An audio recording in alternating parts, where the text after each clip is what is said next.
اگر لیٹرین اور پیشاب وغیرہ اس کے بدن میں پھنسی ہے، نہلانے والا اس کو صاف کر رہا ہے، اس کے کرتے کو کینچی سے کاٹ کے اس کی آستین سے اس کے بدن سے کپڑے کو نکالا جا رہا ہے۔ دنیا میں وہ نہاتا تھا، اس کا اپنا فیس واش ہوتا تھا، اپنا شیمپو ہوتا تھا، اپنا باڈی واش ہوتا تھا۔ آج وہ یہ نہیں کہہ سکتا کہ صاحب میں تو لکس سے نہاتا تھا، میں تو لائف بوائے سے نہاتا تھا، کہ تم کیوں مجھے سادے پانی سے کیوں نہلا رہے ہو، مجھے بیر کی پتی سے کیوں نہلا رہے ہو، وہ نہیں کہہ سکتا۔ وہ انسان کی بے بسی، اس کی موت کا یہ منظر یاد کرو میرے بھائی تو سمجھ میں آتی۔ ہائے مال، ہائے مال، جس مال کے لیے انسان جھوٹ بولتا ہے، لوگوں کو بیوقوف بناتا ہے، حلال حرام ایک کرتا ہے، یہ مال آپ کے دم توڑتے ہی، آپ کی سانس کے اگڑتے ہی آپ سے ناتا توڑ دیتا ہے۔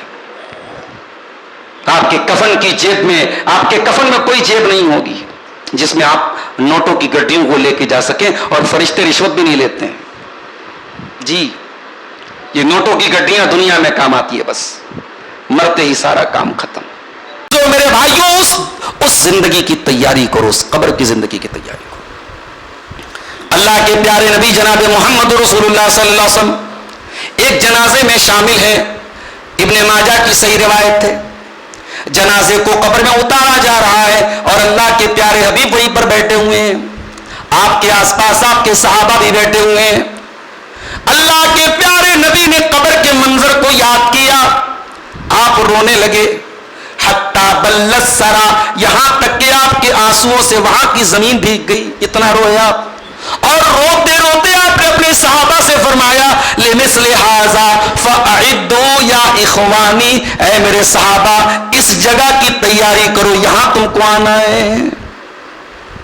قبر کو دیکھ کر کے اللہ کے نبی رونے لگتے تھے۔ اپنی ماں کی قبر پہ آپ گئے، جس ماں کو آپ نے 6 سال کی عمر میں کھو دیا تھا۔ صحیح مسلم کی روایت ہے، ماں کی قبر پہ آپ گئے، فبکا وابکا من حولہ، آپ رونے لگے اور آپ کے آس پاس کے صحابہ بھی آپ کو روتا ہوا دیکھ کر کے رونے لگے۔ آپ نے کہا میں نے اللہ سے اجازت مانگی تھی کہ میں اپنی ماں کے لیے مغفرت کی دعا کرنا چاہتا ہوں، اللہ نے مجھے اجازت نہیں دی۔ اللہ اکبر۔ ہم اور آپ اگر اس لائق ہیں کہ اپنی ماں کے لیے مغفرت کی دعا کر سکتے ہیں تو ہمیں خوش نصیب سمجھنا چاہیے اپنے آپ کو۔ اللہ نے اگر ہمارے ماں باپ کو ایمان کی دولت سے نوازا ہے، بہت بڑی نعمت ہے میرے بھائی۔ دنیا میں ہزاروں لاکھوں لوگ ایسے ہیں جو توحید پر آ گئے، ایمان پر آ گئے، ان کی ماں ایمان نہیں لائی، ان کا باپ ایمان نہیں لایا، وہ جب دعا کے لیے ہاتھ اٹھاتے ہیں تو اپنی ماں کے لیے مغفرت کی دعا بھی نہیں کر سکتے۔ کتنی بڑی بے بسی کی بات ہے۔ اللہ کے نبی کہہ رہے ہیں مجھے ماں کے لیے مغفرت کی دعا کی اجازت نہیں دی گئی۔ پھر میں نے اللہ سے اجازت مانگی کہ میں اپنی ماں کی قبر پہ جانا چاہتا ہوں، اللہ نے اجازت دے دی، میں آج اپنی ماں کی قبر پہ آیا ہوں۔ فزور القبور، تو تم بھی قبرستان آیا کرو، فإنها تذکرکم الآخرہ، قبرستان آنے سے آخرت کی یاد آتی ہے۔ معاف کیجئے گا، ہم پتھر دلوں کو آج قبرستان میں بھی آخرت یاد نہیں آتی۔ بنارس کے کئی قبرستان میں جانتا ہوں جہاں بیٹھ کر کے ہمارا نوجوان موبائل دیکھتا ہے، کئی قبرستان میں جانتا ہوں جہاں بیٹھ کر کے ہمارا نوجوان جوا کھیلتا ہے، شرابیں پیتا ہے، نشہ کرتا ہے۔ ہم اتنے پتھر دل کب سے ہو گئے میرے پیارے ساتھیوں؟ جس قبر کو دیکھ کے صحابہ رونے لگتے تھے، اللہ کے نبی رونے لگتے تھے، وہ قبر بھی آج ہمارے دلوں کو جھنجھوڑنے کے لیے، ہمیں بدلنے کے لیے کافی نہیں ہے۔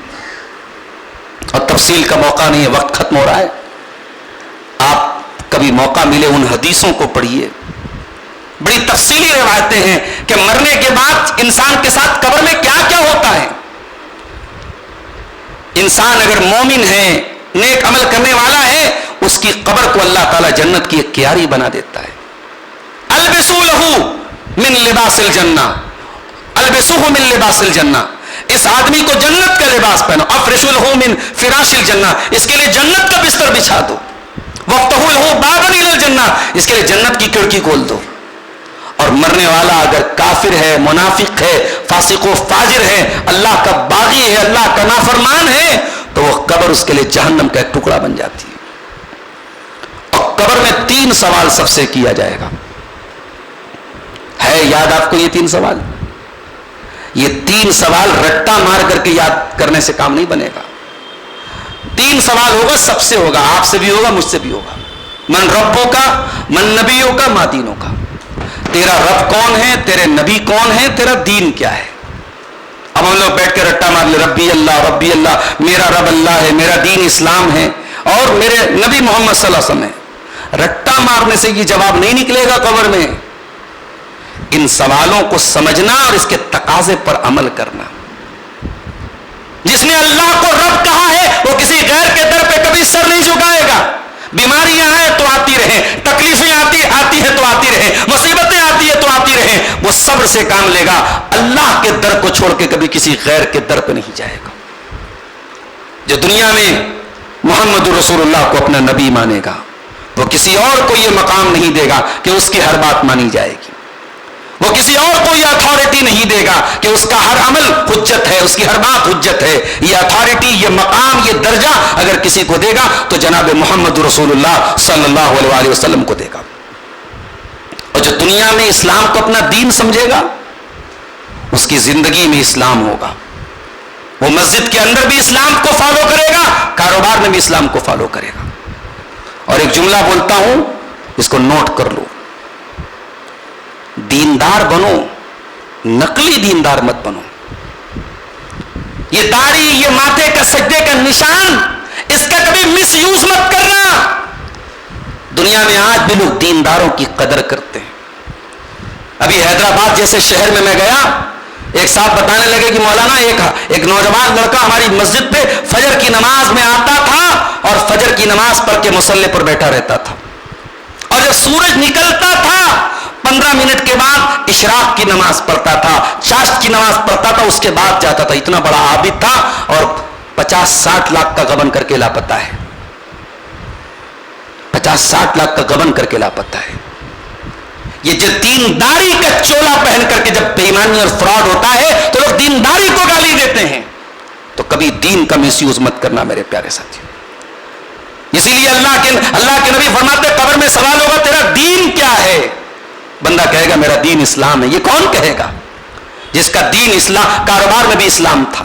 یہ نہیں مسجد میں تو تیرا دین اسلام تھا اور کاروبار میں تیرا دین 420 تھا. نہیں، جس کا دین مسجد میں بھی اسلام، شادی بیاہ میں بھی اسلام، کاروبار میں بھی اسلام، لین دین میں بھی اسلام، اخلاق میں بھی اسلام. جس نے اسلام کو بحیثیت ایک دین کے اور ایک لائف سٹائل کے اور ایک طرز زندگی کے اپنایا ہوگا، جس کی زندگی میں اسلام ہوگا، وہ یہ جواب دے گا قبر میں میرا دین اسلام.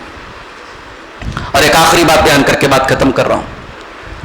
قبر میں جب یہ 3 سوال کیا جائے گا تو مومن تو صحیح جواب دے گا، اور جو کافر ہوگا، جو منافق ہوگا، وہ کہے گا ہاں لا ادری، ہے میں نہیں جانتا. تو جو صحیح جواب دے گا، فرشتہ پوچھے گا تجھے اس سوال کا صحیح جواب کیسے پتا چلا؟ تو بندہ کہے گا قرأت کتاب اللہ، میں نے اللہ کی کتاب کو پڑھا تھا. فآمنت بہ وصدقت بہ، اور میں اللہ کی کتاب پر ایمان لایا تھا اور میں نے اللہ کی کتاب کی تصدیق کی تھی. آپ کی نظر میں قرآن پڑھانے والے حقیر ہوں گے، آپ کی نظر میں قرآن پڑھانے والوں کی زیادہ ویلو نہیں ہوگی. اللہ کی نظر میں اتنی ویلو ہے کہ جو قرآن پڑھے ہوگا، جس نے دنیا میں قرآن پڑھا ہوگا، جس نے دین کا علم حاصل کیا ہوگا، وہی قبر کے سوالوں کا جواب دے پائے گا. اب آپ یہ ڈیسائیڈ کر لیجئے کہ آپ کی زندگی میں دین کا علم کتنا ہے. آج الحمدللہ ہمارے پاس دنیا کی بہت نالج ہے. ہمارا کاروباری طبقہ، خاص طور سے ہمارے بنارس کا جو کپڑے کا کاروبار ہے، ماشاءاللہ کپڑا ہاتھ میں لوگ چھو کے بتا دیتے صاحب اس میں کتنا جو ہے، اس کی ویلو کیا ہے، اس کپڑے میں کتنا دم ہے، اس میں کون سا دھاگا استعمال ہوا ہے، اس میں کیا میٹیریل یوز ہوا ہے، پوری ABCD پوری بتا دیں گے. ان سے پوچھو بھائی صاحب جنازے کی نماز کی دعا آتی ہے نہیں آتی؟ عمر گزر گئی جنازے کی نماز کی دعا نہیں آتی. یعنی بیٹا اس قابل بھی نہیں ہے کہ باپ کی جنازے کی نماز پڑھ سکے. میرے پیارے ساتھیوں، اللہ قرآن میں کہتا ہے یعلمون ظاہرا من الحیات الدنیا وهم عن الآخرۃ هم غافلون، کہ بعض لوگ ایسے ہوتے ہیں دنیا کی بڑی نالج ہے مگر آخرت کے معاملے میں بالکل غافل ہیں. آج ہماری اکثریت کا وہی حال ہے. آج ہماری قوم کی بیٹیاں، بنارس کا کوئی مال ایسا نہیں ہے، بنارس کی کوئی تفریح گاہ ایسی نہیں ہے جہاں آپ کو کوئی برقع نشین مسلمان لڑکی کسی کافر اور مشرک کی آغوش میں نظر نہ آئے. یہ شرم سے چلو بھر پانی میں ڈوب مرنے کی بات ہے. ہم بے غیرتی اور بے حیائی میں اس لیول پر پہنچ گئے کہ ہماری قوم کی بیٹیاں آج کفار اور مشرکین کی آغوش میں پائی جا رہی ہیں. اس کا مطلب یہ ہوا ہم دینداری کا دعویٰ تو کرتے ہیں, ہمارے گھروں میں دین نہیں ہے. ہم نے اپنے بچوں کو دین نہیں بتایا, ہم نے اپنی بیٹیوں کو دین نہیں بتایا. ہماری بیٹیوں نے ہائر ایجوکیشن حاصل کر لی, ہمارے بچوں نے اعلیٰ تعلیم حاصل کر لی, دین نہیں سیکھا ہم نے. جمعہ کا خطبہ ہوتا ہے آدھا گھنٹے کا, اس میں بھی ہمارا نوجوان بیچارہ اگر 1 بجے جمعہ کی جماعت کھڑی ہونے والی تو 12:55 میں وہ مسجد میں داخل ہوتا ہے. اللہ کے واسطے میرے بھائیوں, دین کو تھوڑا اپنی زندگی میں اہمیت دو میرے بھائیوں. تھوڑا مسجد میں پہلے آ جاؤ, تھوڑا اپنے گھر کی لیڈیز کو بھی مسجدوں میں لے کے آؤ, جمعہ کے خطبوں میں لے کے آؤ, اپنے گھر میں دینداری کا ماحول پیدا کرو. مجھے یاد ہے آج سے تقریباً 5-6 سال پہلے ہمارے بنارس میں کچھ ہمارے نوجوان ساتھی گھر گھر درس کراتے تھے. جامعہ سلفیہ کے بعض اساتذہ کو لے کے کبھی ان کے گھر پہ درس ہو رہا ہے, کبھی ان کے گھر میں درس ہو رہا ہے. اس بہانے کم سے کم لوگ ہفتے میں 1 دن گھر میں اکٹھا ہوتے تھے, دین کی باتیں سن لیتے تھے. اب وہ سب ماحول ختم ہے. میں نے ان لوگوں سے پوچھا بھائی کیوں سلسلہ بند کر دیا؟ کہا کہ اب کوئی سانس لینے والا نہیں, کوئی پوچھنے والا نہیں. ہاں بھائی, دنیا کی کے نام پہ ہم فنکشن کرنے کو تیار ہیں, دنیا کی فضولیات کے نام پہ ہم گیدرنگ کرنے کو تیار ہے, فنکشن کرنے کو تیار ہے, لاکھوں خرچ کرنے کو تیار ہے. دین کے نام پہ ہم سر جوڑنے کو تیار نہیں. میرے بھائی, قبر کی منزل آخرت کی پہلی منزل ہے, اس کی تیاری کرو. اپنے گھر والوں کی بھی تیاری کراؤ, اپنی فیملی کی بھی تیاری کراؤ. اللہ سے دعا ہے رب العالمین ہمیں قبر کی اس منزل کی تیاری کرنے کی توفیق عطا فرمائے. الہ العالمین ہمیں عذاب قبر سے اللہ ہم سب کی حفاظت فرمائے. اور یہ بھی یاد رکھیے کہ جو چیزیں قبر میں عذاب کا سبب بنیں گی وہ بھی ان کی ایک لسٹ ہے. ان کے بارے میں بھی حدیثوں میں بتایا گیا کہ ان چیزوں سے قبر میں عذاب ہوتا ہے. کبھی اس پر انشاءاللہ ہم بات کریں گے. اس میں 2-3 چیزیں میں آپ کو بتا دیتا ہوں. جیسے اللہ کے رسول نے ایک حدیث میں فرمایا کہ 2 لوگوں کو قبر میں عذاب ہو رہا تھا. اس میں سے ایک آدمی کیا کرتا تھا, یمشی بن نمیمہ, چغل خور تھا, ادھر کی ادھر کرتا تھا, لوگوں کی برائیاں کرتا تھا. اور دوسرا کیا کرتا تھا, لا یستتر من بولہ, پیشاب کرتا تھا تو پردہ نہیں کر, کہیں بھی پیٹ کسی کھول کے شروع ہو جاتا تھا, پردہ نہیں کرتا تھا. اور ایک حدیث میں آیا کہ لا یستنزہ من البول, پیشاب کے قطروں سے بچتا نہیں تھا. تو پیشاب کے چھینٹوں سے نہ بچنا یا پیشاب کرتے ہوئے بے پردگی کرنا, یہ 2 بڑی چیزیں ہیں جو قبر کے عذاب کا سبب بنیں گی. اسی طریقے سے اللہ کے نبی کو ایک مرتبہ خواب میں دکھایا گیا کہ ایک آدمی لیٹا ہوا ہے اور دوسرا آدمی پتھر اٹھا کر کے اس لیٹے ہوئے آدمی کے سر پہ پتھر مار رہا ہے, اس کا سر کچل رہا ہے اور پتھر پہ لڑکتے لڑکتے آگے بڑھتا ہے. اور جب وہ آدمی پتھر لینے جاتا ہے تب تک اس کا سر ٹھیک ہو جاتا ہے. یہ عذاب بار بار یہ ریپیٹ ہو رہا ہے. تو اللہ کے رسول صلی اللہ علیہ وسلم نے پوچھا, اس خواب میں یہ منظر آپ کو دکھائے گا, تو آپ نے فرشتوں سے پوچھا کہ یہ کیا ہو رہا ہے؟ تو کہا کہ یہ وہ انسان تھا جو قرآن کو پڑھتا تھا لیکن فیرفضہ, قرآن کا علم اس نے حاصل کیا تھا, قرآن کا حافظ تھا, قرآن کا عالم تھا, لیکن خود قرآن پر عمل نہیں کرتا تھا. وَيَنَامُ عَنِ الصَّلَاةِ الْمَكْتُوبَةِ, اور فرض نماز چھوڑ کر کے سویا رہتا تھا. تو فرض نماز کو چھوڑنے کا یہ عذاب ہے, یہ قبر میں عذاب ہوگا. اسی طریقے سے اللہ کے نبی نے ایک حدیث میں, بخاری کی ایک حدیث میں فرمایا کہ میں نے ایک تندور دیکھا, تندور کے اندر کچھ مرد و عورت ننگے الٹے لٹکے ہوئے تھے اور نیچے سے ایک آگ کا شعلہ نکلتا ہے جو ان کی شرمگاہوں میں داخل ہوتا ہے, وہ چلانے لگتے ہیں. میں نے پوچھا کہ یہ کون لوگ ہیں؟ تو کہا گیا کہ یہ زنات اور زوانی ہیں, یہ زناکار مرد و عورت ہیں. تو یہ چند چیزیں ہیں جو عذاب قبر کا سبب بنتی ہیں. تو ہمیں اور آپ کو ان گناہوں سے بھی بچنا چاہیے جن کے بارے میں حدیثوں میں عذاب قبر کی وعید آئی ہے. اللہ تعالیٰ سے دعا ہے رب العالمین ہم سب کو عذاب قبر سے محفوظ رکھے. اللہ دنیا اور آخرت میں ہمیں ہر قسم کی بلاؤں اور مصیبتوں سے اللہ تعالیٰ ہم سب کی حفاظت فرمائے. آج کے اس پروگرام کو جن بھائیوں نے منعقد کیا ہے اللہ ان کی اس کوشش کو قبول فرمائے اور مزید اس مسجد میں گاہے بگائے ہم سب کو دینی مجلسوں کو منعقد کرنے کی توفیق عطا فرمائے. اللہ تعالیٰ ہمیں مسجدوں سے جوڑ دے, دین سے جوڑ دے, ہمارے نوجوانوں کو دین سے جوڑ دے, ہماری خواتین کو دین سے جوڑتے. اللہ ہمارے مرحومین کی مغفرت فرمائے. اللہ ہمیں صحت و تندرستی عطا فرمائے. ہمارے بیماروں کو شفا عطا فرمائے. ہمارے جو بھائی تجارت اور کاروبار میں سے وابستہ ہیں, پریشان حال ہیں, اللہ ان کے کاروبار میں برکت عطا فرمائے. رزق حلال کی ہم سب کو توفیق عطا فرمائے. جب تک ہم دنیا میں زندہ رہیں اسلام پر زندہ رہیں اور ہم سب کا خاتمہ ایمان پر ہو. آمین. وآخر دعوانا الحمدللہ رب العالمین. والسلام علیکم.